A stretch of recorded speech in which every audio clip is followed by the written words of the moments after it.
வாழி பரகாலன் வாழி கலிகன்னி வாழி குறையலூர் வாழ்வேந்தன் வாழியரோ மாயோனை வாழ்வலியால் மந்திரங்கொள் மங்கையர்கோன் தூயோன் சுடர்மானவேல். ஆழ்வார்களுக்குள்ளே கடைசி ஆழ்வாராக அவதரித்தவர் திருமங்கை ஆழ்வார். சீர்காழிக்கு அருகில் இருக்கக்கூடிய திருக்குறையலூர் திருநகரி என்கிற திவ்யதேசம். அந்த இடத்தில்தான் ஆழ்வார் அவதரித்தார். அவருக்கு இயற்பெயர் நீலன் என்பது. அவர் இங்கிருந்த அரசனுடைய அருளாலே ஒரு சின்ன நிலப்பரப்புக்கு தலைவராக ஆட்சியாளராக பணிபுரிந்து வந்தார். ஒரு குறுநில மன்னராக சிற்றரசனாக இருந்து வந்தார். அவருக்கும் இந்த திருநறையூர் என்கிற திவ்யதேசத்துக்கும் மிக நெருக்கமான ஒரு தொடர்பு உள்ளது.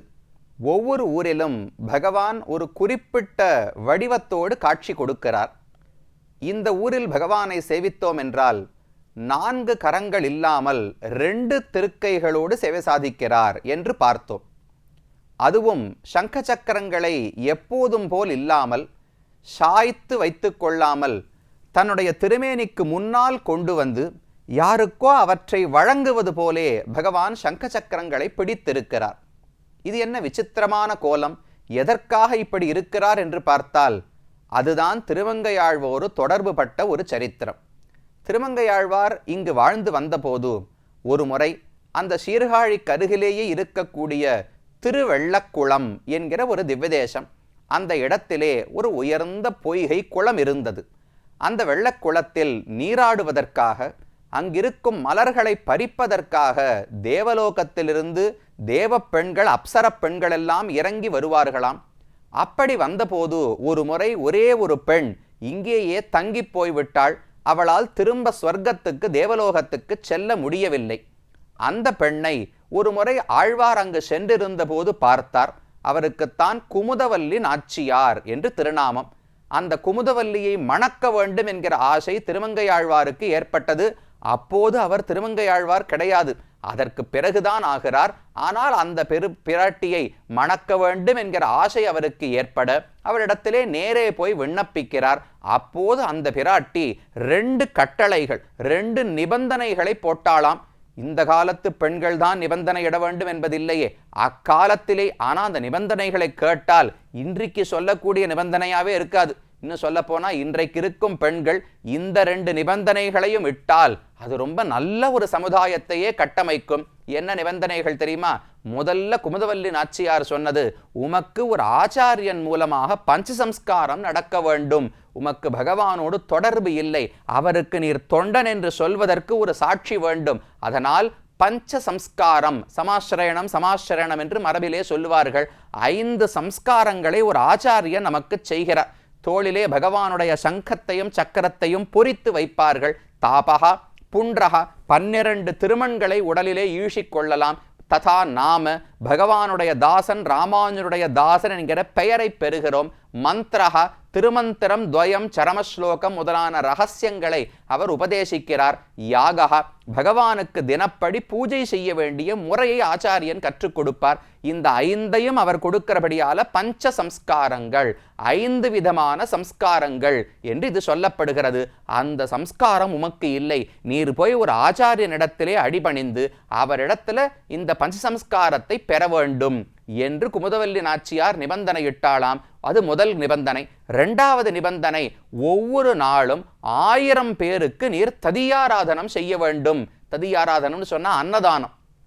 ததியர்கள் என்றால் பகவானுடைய பக்தர்கள், வைஷ்ணவர்கள் அர்த்தம்.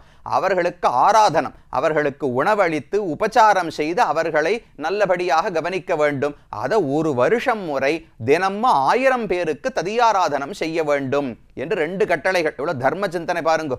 கணவன் வரப்போகிற கணவனுக்கு 1 ஆச்சாரிய சம்பந்தம் இருக்கணும், பஞ்சசம்ஸ்காரம் நடந்திருக்க வேண்டும். 2வது மக்களுக்கு நிறைய தானம் செய்ய வேண்டும் என்று 2 கட்டளைகளை இட்டாளாம். அதுல முதல் கட்டளையை நிறைவேற்றுவதற்கு திருமங்கையாழ்வார் ஒவ்வொரு இடமா போகிறார்.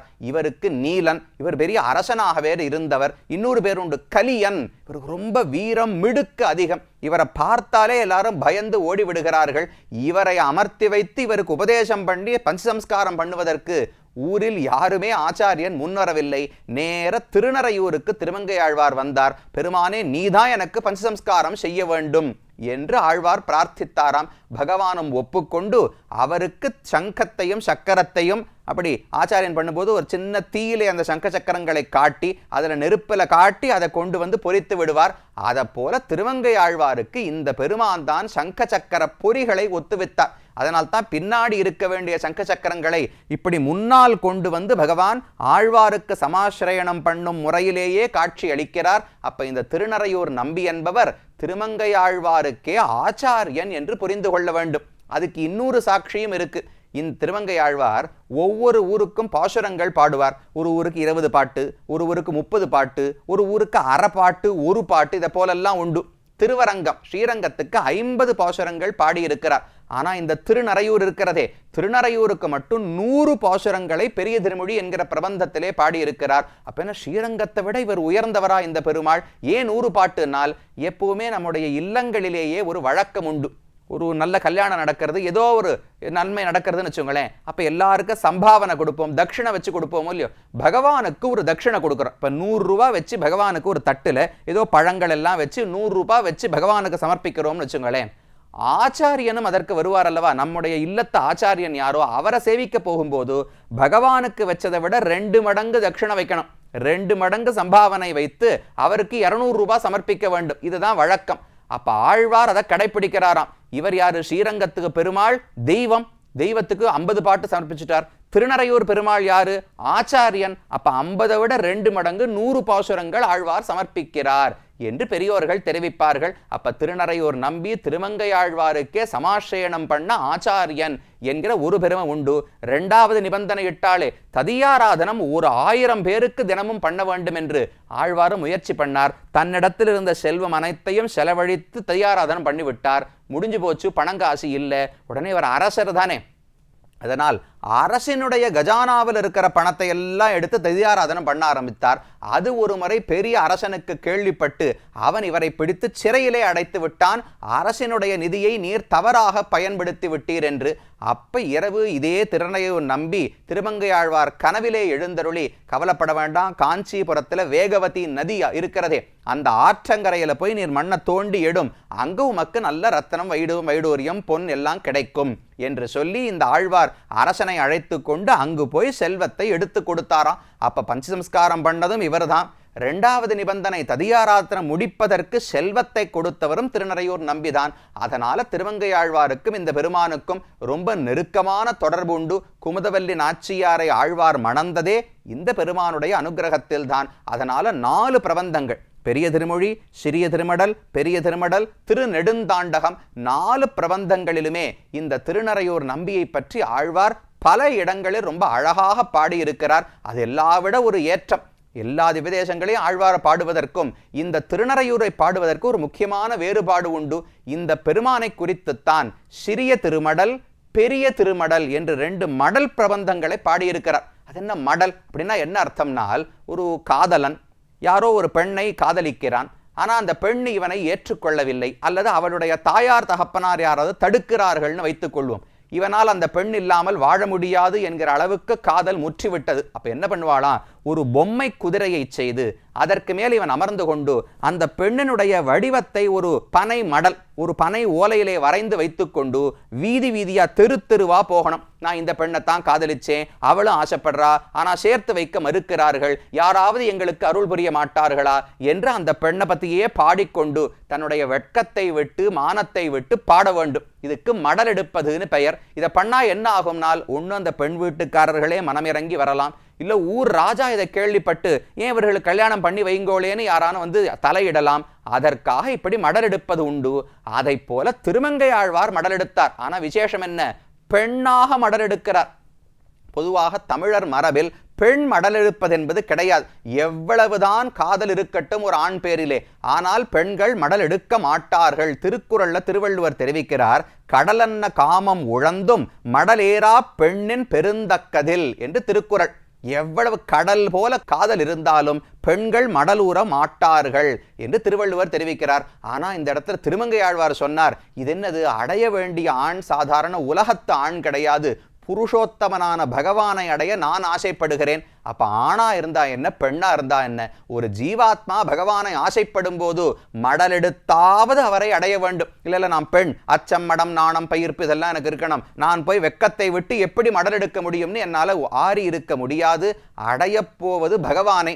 அப்ப எந்த விதத்தில் போனாலும் பரவாயில்லை என்று தெரிவிக்கிறார். ஆழ்வாருடைய பாசுரம், அன்னநடையார் அலரேஷ ஆடவர் மேல் மன்னம் மடலூரார் என்பதோர் வாசகமும் தென்னுரையில் கேட்டறிவதுண்டு அதனையாம் தெளியோம் மண்ணு வடநெறியே வேண்டினோம். சம்ஸ்கிருத மரபில் பெண்களும் மடலெடுக்கும் வழக்கம் உண்டு, தமிழ் மரபில் கிடையாது. ஆழ்வார் சொன்னார், அப்ப இப்போதைக்கு மட்டும் நான் தமிழ் மரபை விட்டுட்டு சம்ஸ்கிருத மரபையாவது பற்றி கொள்ளுகிறேன். எனக்கு எப்படியாவது திருநறையூர் நம்பியை அடைந்தாக வேண்டும், அதற்காக மடலூறுகிறேன் என்று ஆழ்வாருடைய பாசுரம். அவனுடைய பெருமைகளை எல்லாம் சொல்லி இப்பேற்பட்டவன் என்று நம்பி அவனிடத்துல காதல் வயப்பட்டு விட்டேன். ஆனால் இப்போது பகவான் என்னை ஏற்க மறுக்கிறான், யாராவது முறையிட்டு எங்களை சேர்த்து வைக்க வேண்டும் என்று ஆழ்வார் பாடுகிறார். ரொம்ப அழகான பாசுரங்கள். பொன்னுலகில் வானவரும் பூமகளும் போத்தி செய்யும் நன்னுதலீர் நம்பி நரையூரர் மண்ணுலகில் எந்நிலம கண்டும் இறங்காரே ஆமாகில் மண்ணு மடலூர்வன் வந்து என்று பெரிய திருமடருடைய தனியன். திருநறையூர் அரையர், இந்த ஊர்ல இருந்த ஒரு அரையர் சுவாமி, அவர் தான் இந்த பெரிய திருமடலுக்கு ஒரு தனியன் சாதித்திருக்கிறார். அப்போ அதில் தெரிவிக்கிறார், பொன்னுலகில் வானவரும் பூமகளும் போத்தி செய்யும். வைகுந்தத்தில் பிராட்டிமார்கள் என்ன, நித்தியசூரிகள் என்ன, எல்லாரும் பகவானுக்கு கைங்கரியம் செய்கிறார்கள், அவர்களை புகழ்ந்து கொண்டிருக்கிறார்கள். அப்படிப்பட்ட நம்பின் அரையூரர் அந்த பகவான் மண்ணுலகில் என் நிலைமை கண்டும் இறங்காரே ஆமாகில், நான் படுகிற கஷ்டம், அவனை விட்டு பிரிந்து எவ்வளவு துன்பப்படுகிறேன் என்பதை பார்த்தும் பாராதது போலே என்னை புறக்கணித்து இருந்தார் என்றால் எனக்கு வேறு வழியே தெரியவில்லை. மண்ணு மடலூர்வன் வந்து, மடலூரியாவது அந்த பகவானை கண்டிப்பாக நான் அடைவேன், ஊராது ஒழியேன் உலகறிய ஒண்ணுதலீர் ஷீலார் முடைத்தடங்கள் சேரளவும் பாரெல்லாம் அன்னோங்கி நின்னளந்தான் நின்ன திருவனரையூர் மன்னோங்க ஊர்வன் மடல். எந்த பெருமாளை பார்த்து பண்ண போறீர்னால், பாரெல்லாம் அன்றோங்கி நின்று அளந்தான் நின்ற திருவரையூர். திருவிக்கிரமாவதாரம் பண்ண பெருமான் தான் இன்னைக்கு திருநறையூர்ல பெருமானாக சேவை சாதிக்கிறார். அவரை குறித்து நான் மடலூரப் போடுகிறேன், எப்பாடுபட்டாவது அவனை அடைய வேண்டும் என்று திருமங்கை ஆழ்வாருடைய பாசுரம். இந்த காதல் வேற யாரிடத்திலும் கிடையாது. காதல்னு சொல்லலாமா, காமம்னு சொல்லலாமான்னால், காமம்னா இந்த இடத்துல பக்தின்னு அர்த்தம். பகவான் இடத்துல வேற எண்ணம் இருக்க போகிறது, அவனை அடைய வேண்டும், அவனை விட்டு பிரிந்தால் என்னால் வாழ முடியாது, எனக்கு சுவாமி அவர்தான், எனக்கு கணவன் அவர்தான், எனக்கு தந்தை அவர்தான், அவரை விட்டு பிரிந்து என்னால் இருக்க முடியாது என்கிற பக்தி இருக்கிறதே, அந்த பக்தியின் வெளிப்பாடு தான் இப்படி மடல் பிரபந்தமாக ரெண்டு, சிறிய திருமடல் பெரிய திருமடல் என்று ரெண்டு பிரபந்தங்களை திருமங்கையாழ்வார் பாடினார். அப்படி இந்த திருநறையூர் எம்பெருமானுக்கும் திருமங்கையாழ்வாருக்கும் மிக நெருக்கமான தொடர்பு. பஞ்சசம்ஸ்காரமும் இவர்தான் செய்து வைத்தார், செல்வத்தையும் இவர்தான் காட்டி கொடுத்தார். எவ்வளவு தூரம் பித்தரானார் என்றால், இந்த பகவானை அடைவதற்கு மடல் கூட எடுப்பேன் என்று திருமங்கையாழ்வார் பரகால நாயகியாக பாடினார். இதெல்லாம் இந்த ஊரினுடைய சிறப்புகள். ஆனா இன்னும் ஒரே ஒரு சிறப்பு பார்க்க வேண்டும். கீழிருந்து 100 பாட்டு திருமங்கையாழ்வார் இந்த பெருமானுக்கு 100 பாசுரங்கள் சமர்ப்பித்தார்னு பார்த்தோமே. அப்படியே 100ன்னு சொல்லிட்டு போயிடலாமா? அந்த 100ல் என்ன சொல்லி இருக்கிறார், இந்த பெருமானை பத்தி அப்படி என்ன இருக்கு, ஏதோ சரக்கு இருக்கணுமோ இல்லையோ. ஒருத்தரை பத்தி 100 பாசுரங்கள் ஒரு ஆழ்வார் பாடுகிறார் என்றால் அதுல என்ன தெரிவிக்கிறார் என்று கண்டிப்பாக நாமும் தெரிந்து கொள்ள வேண்டும். திவ்ய தேசம்னு சொன்னா வெறும கோவில் மண்டபம் கோபுரம் பிராகாரம் பெருமான் அல்ல, ஆழ்வார்களுடைய அனுபவம் சேர்ந்தால்தான் அது விதேசம். அதனால் அந்த அனுபவத்தை, திருமங்கை ஆழ்வாருடைய அனுபவத்தை அடுத்த பகுதியிலும் பார்க்கலாம்.